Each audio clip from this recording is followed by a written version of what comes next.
Buenas tardes, saludos cordiales. Sean todos bienvenidos a este primer encuentro como inicio de la unidad curricular Impuesto 1, en la cual pues vamos a tratar el tema referido a uno de los impuestos más importantes dentro de este sistema tributario nacional, como es el impuesto sobre la renta. Bien, es importante entonces que iniciemos recordando que el impuesto sobre la renta constituye el impuesto directo por excelencia en nuestro sistema tributario nacional.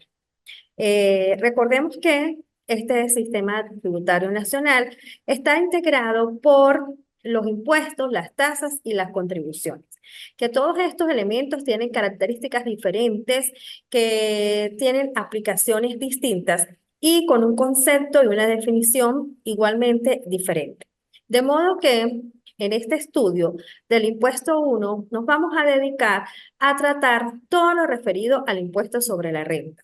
Un impuesto que debe ser conocido en forma especial por los profesionales de la contaduría pública, ya que va a ser gran parte de su contexto profesional, gran parte de ese campo práctico en el cual vamos a tener que desempeñarnos y que la finalidad de esta unidad curricular es que compartamos esos aprendizajes mediante los cuales nosotros vamos a poder aplicar, opinar, conocer el impuesto sobre la renta. Conocer, por ejemplo, desde punto de partida, cuáles son los instrumentos jurídicos, cuál es la base legal vigente que establece las diferentes disposiciones de la ley del impuesto sobre la renta.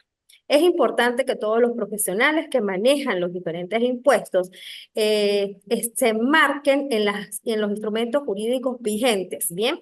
Para poder emitir las opiniones, para poder conocer los procedimientos, para poder conocer los elementos que conforman parte de un impuesto. En este caso comenzaremos entonces el estudio del impuesto sobre la renta. Esta primera unidad o primer módulo va a estar compuesto de los siguientes aspectos, los cuales vamos a tratar y desarrollar a través de los encuentros del primer módulo. Vamos a tratar dentro de las generalidades del impuesto sobre la renta, cuál es la base legal vigente, cuáles son los principios y características que definen a este impuesto.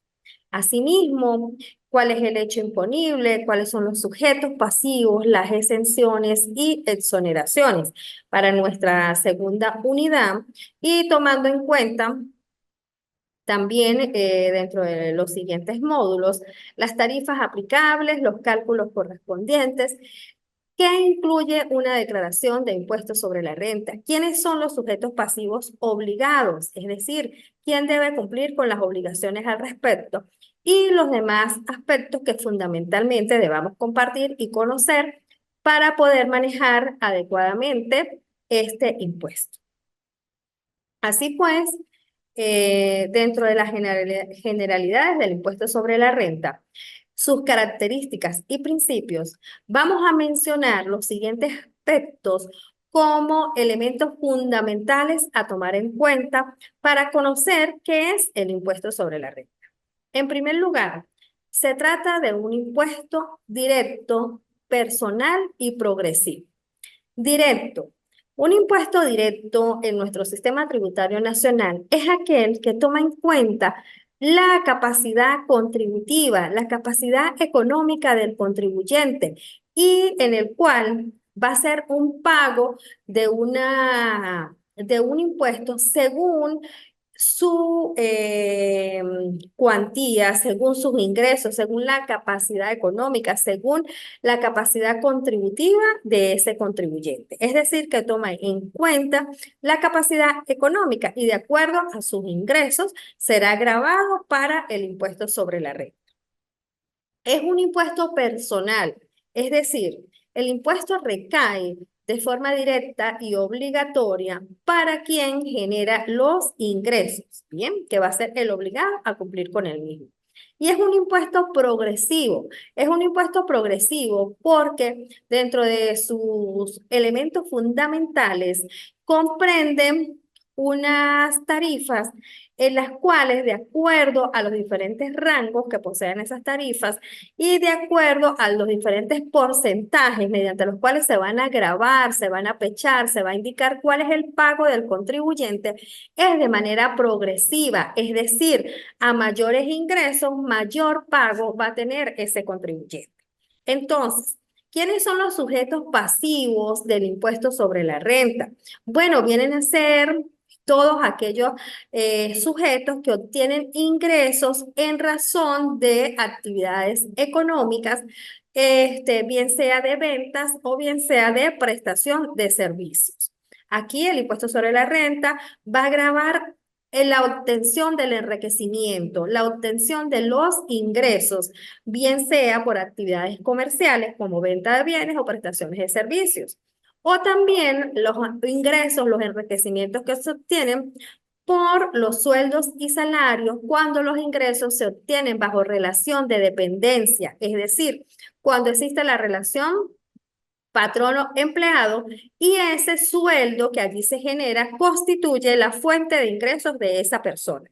Esos enriquecimientos que se obtienen bajo la figura de sueldos y salarios se encuentran grabados por el impuesto sobre la renta. O también los enriquecimientos, ingresos que se obtienen en función del libre ejercicio de la profesión. Es decir, quienes desarrollan su libre ejercicio de la profesión a través de los honorarios profesionales, también es un concepto que se encuentra grabado para los efectos del impuesto sobre la renta.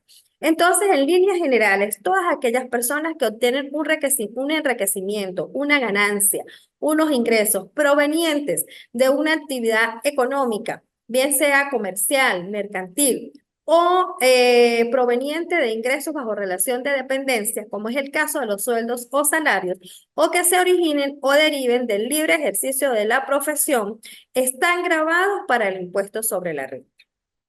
Es decir, ese enriquecimiento que se obtiene va a constituir ingresos gravables para el impuesto sobre la renta. Tomando en cuenta que en el caso de los ingresos derivados bajo relación de dependencia, llámese sueldos y salarios, la norma en sus primeros artículos nos indica que eh, que estos ingresos se van a encontrar determinados o considerados como enriquecimiento neto en el caso de los sueldos y salarios, y que para las demás actividades comerciales, mercantiles u honorarios profesionales se van a considerar enriquecimientos brutos, el cual va a permitir que le restemos costos y gastos. Pero sin dejar entonces, en primer lugar, de mencionar cuáles serían las bases legales que rigen el impuesto sobre la renta. Bien, ¿cuáles son los instrumentos jurídicos bajo los cuales nosotros tenemos que regirnos a los fines de conocer las disposiciones, las diferentes normas, los diferentes parámetros que me permiten actuar en condición de sujeto pasivo del impuesto sobre la renta? Recordemos que el sujeto pasivo es aquel que debe cumplir con la obligación tributaria, que la obligación tributaria o esa relación jurídica tributaria tiene dos sujetos, un sujeto activo y un sujeto pasivo, en el cual el sujeto pasivo es el Estado y el sujeto pasivo es el contribuyente obligado a cumplir con los aspectos que marcan un determinado impuesto. Entonces, cada vez que nosotros digamos sujeto pasivo, nos estamos refiriendo a la persona obligada a cumplir con los aspectos de ese impuesto, como es en este caso, ¿bien? Entonces, el sujeto pasivo que en los términos tributarios o en los términos de las normas los vamos a llamar contribuyentes o responsables. Para conocer entonces dentro de las generalidades del impuesto sobre la renta, cuáles son las bases legales vigentes, vamos a hacer mención de las mismas, las cuales tienen que servir de referencia para todos ustedes en el estudio de este impuesto. Desde el Código Orgánico Tributario, publicado el 29 de enero del año 2020, en la Gaceta Oficial número 6507, siendo el Código Orgánico Tributario la norma rectora, la norma máxima dentro del ambiente tributario, el cual va a regir de manera principal cuáles son los deberes formales que debe cumplir ese contribuyente. ¿Cuáles son las facultades y potestades de la Administración Tributaria Nacional, que es el ente encargado de la recaudación, verificación y fiscalización de este impuesto? ¿Quién constituye la Administración Tributaria Nacional en nuestro país? Está representada por el Servicio Nacional Integrado de Administración Aduanera y Tributaria, CENIA, como ente encargado de esta administración de los tributos nacionales, en la cual dentro de las potestades y facultades que le dispone el Código Orgánico Tributario está la recaudación, verificación y fiscalización de los tributos nacionales. Luego nos vamos a encontrar dentro de estas bases legales vigentes la Ley del Impuesto sobre la Renta. La ley vigente es la publicada el 30 de diciembre del año 2015 en el decreto número 2163, Gaceta Oficial número 6210. Por lo tanto, el estudio de este impuesto sobre la renta se va a regir de acuerdo a lo publicado en la ley de impuestos sobre la renta vigente, recordando que nos encontramos con la última ley publicada en fecha 30 de diciembre del año 2015 como instrumento jurídico, ley vigente en materia de impuestos sobre la renta. Y además nos encontramos con un reglamento que se publicó en el año 2003, que es el Reglamento General de la Ley del Impuesto sobre la Renta, el cual se encuentra en la Gaceta Oficial número 5662 de fecha 24 de septiembre del 2003.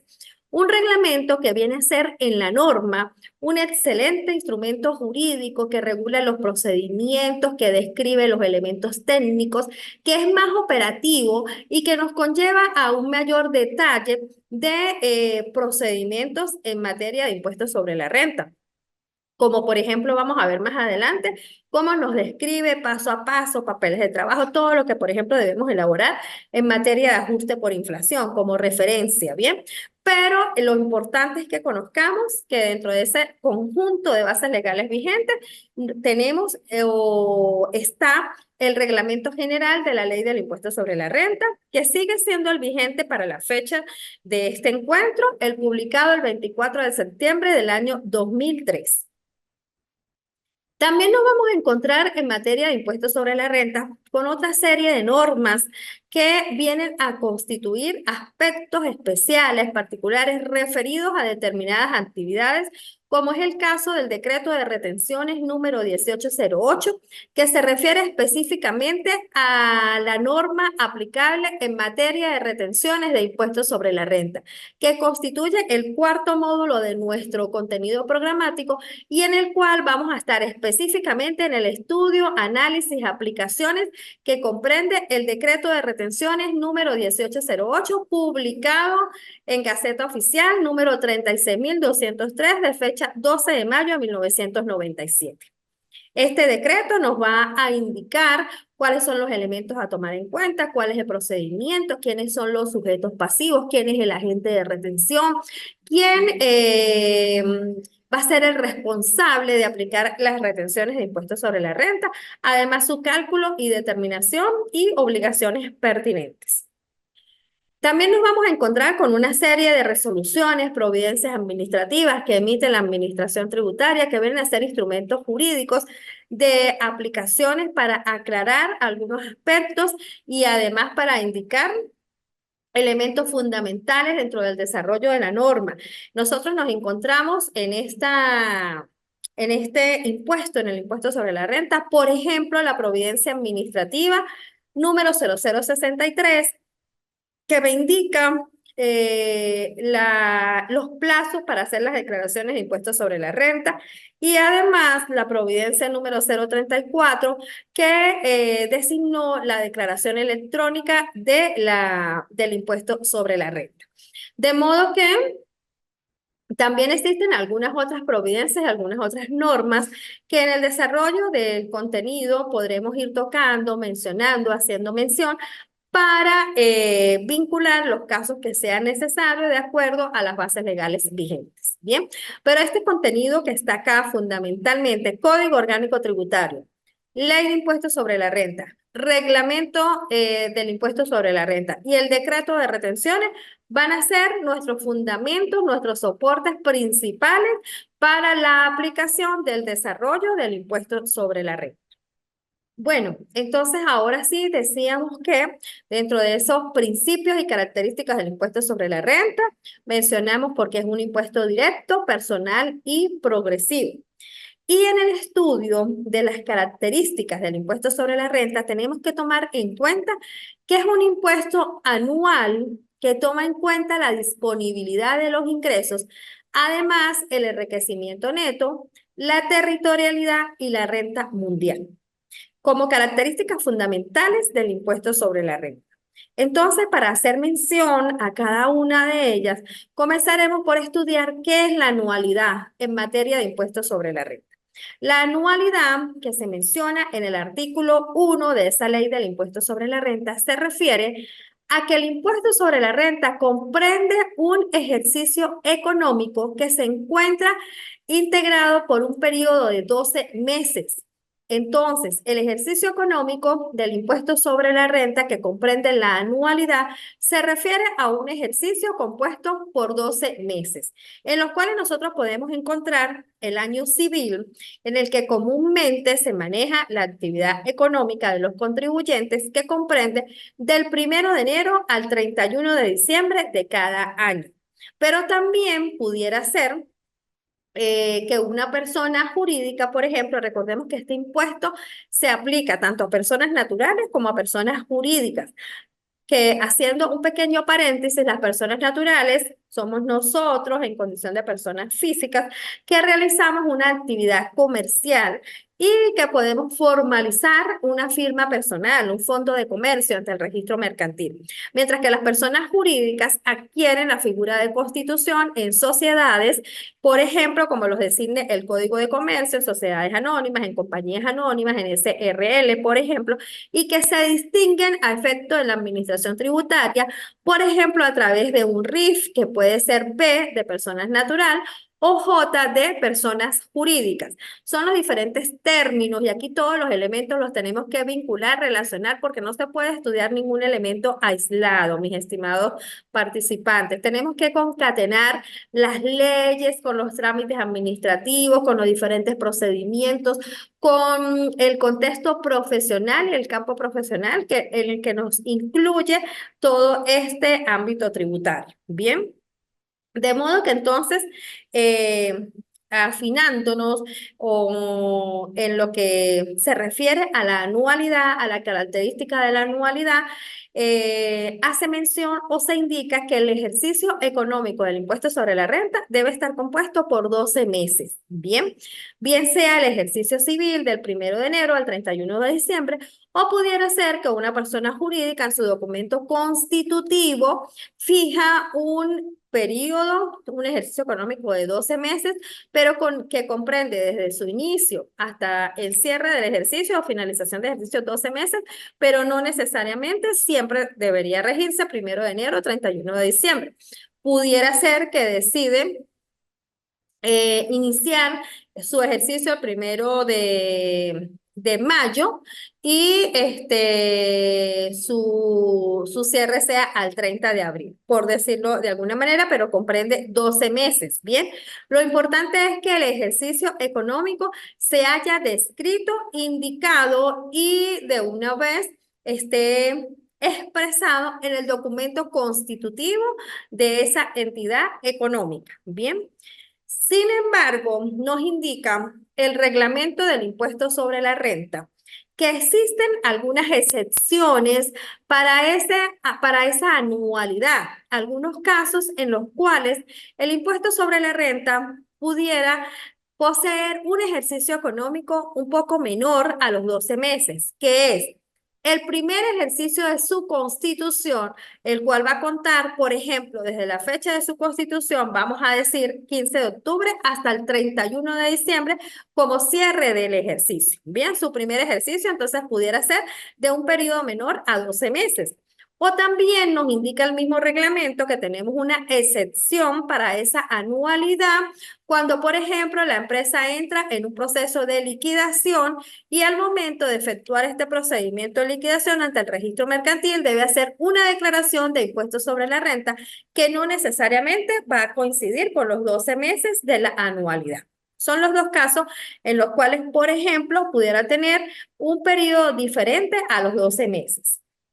En los demás casos, en las situaciones comunes y generales, el periodo económico entonces comprende la anualidad de 12 meses como ejercicio económico gravable para el impuesto sobre la renta. También nos encontramos que el impuesto sobre la renta va a tomar en cuenta el enriquecimiento neto del contribuyente. Es decir, aquí aplicamos la ecuación contable general que todos conocemos. El enriquecimiento neto va a ser igual a los ingresos brutos menos los costos menos las deducciones, que me permite entonces llegar al enriquecimiento neto de ese sujeto pasivo, de ese contribuyente. Por lo cual, ese enriquecimiento neto se va a desarrollar en una declaración de impuestos sobre la renta y en los diferentes elementos que lo componen bajo el estudio de la norma, que se considera ingreso bruto, que se considera como costo, que puede considerarse como deducción, para llegar entonces a la determinación del enriquecimiento neto. Solamente también existe una particularidad en la norma en los casos de las personas o los sujetos pasivos cuyos ingresos derivan de relación bajo dependencia, es decir, por sueldos y salarios, haciéndonos mención específicamente la norma en su artículo 2 que en el caso de los enriquecimientos que se obtienen por sueldos y salarios se consideran directamente como enriquecimiento neto. En todos los demás casos en los cuales esa producción del enriquecimiento se refiere a actividades comerciales, a actividades mercantiles, a los honorarios profesionales, por ejemplo, en todos los demás, en estos casos, los vamos a considerar un enriquecimiento neto, que toma en cuenta los ingresos brutos menos los costos, menos las deducciones procedentes, según lo que nos indique la norma. Bien. Como tercer elemento de esas características del impuesto sobre la renta, nosotros vamos a encontrar la disponibilidad. La disponibilidad se encuentra establecida regida por el artículo 5 de la Ley del Impuesto sobre la Renta.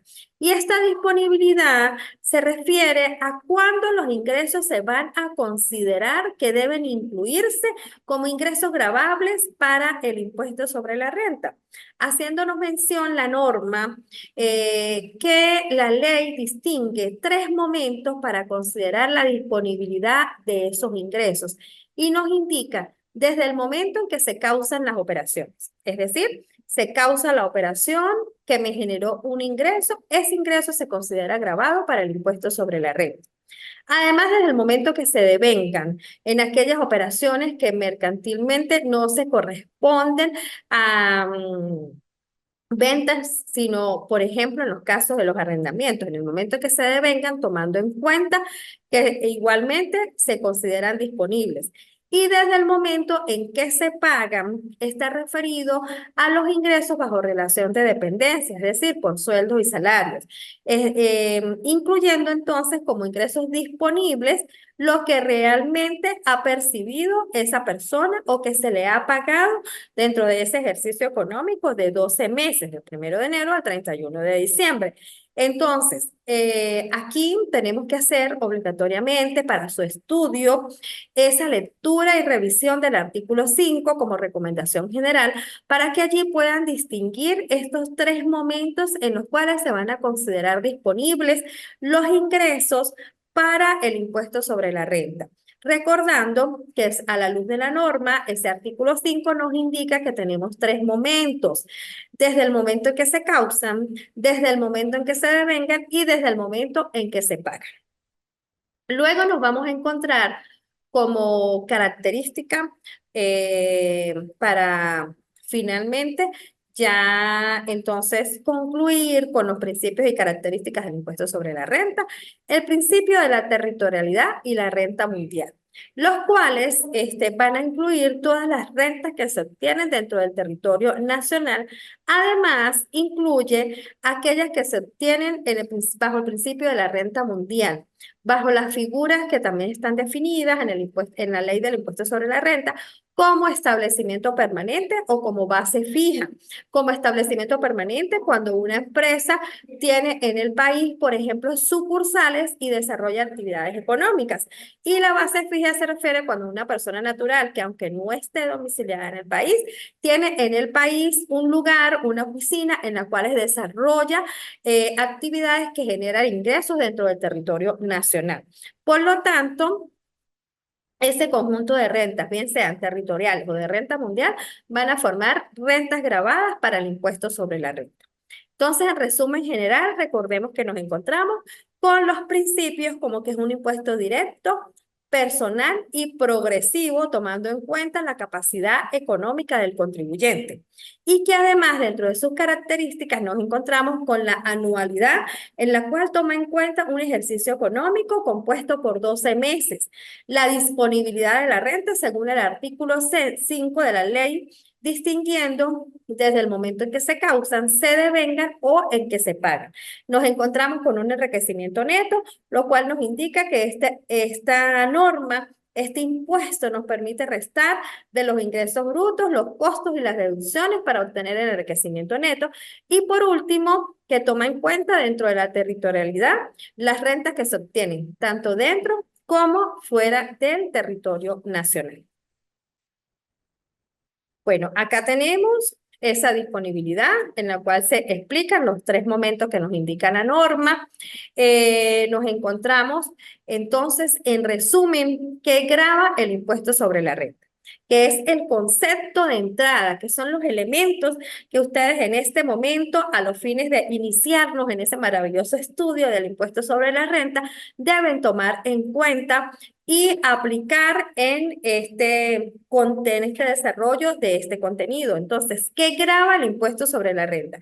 El impuesto sobre la renta va a gravar los enriquecimientos anuales netos y disponibles obtenidos en dinero o en especie que realiza o que obtiene un contribuyente o un sujeto pasivo de este impuesto sobre la renta. Entonces, de este modo, hemos nosotros concluido nuestro primer encuentro a los fines de haber mencionado, tratado y haber compartido en estos aspectos fundamentales cuáles son las bases legales vigentes del impuesto sobre la renta. Recordando, tenemos de manera fundamental el Código Orgánico Tributario como norma rectora del ámbito tributario nacional.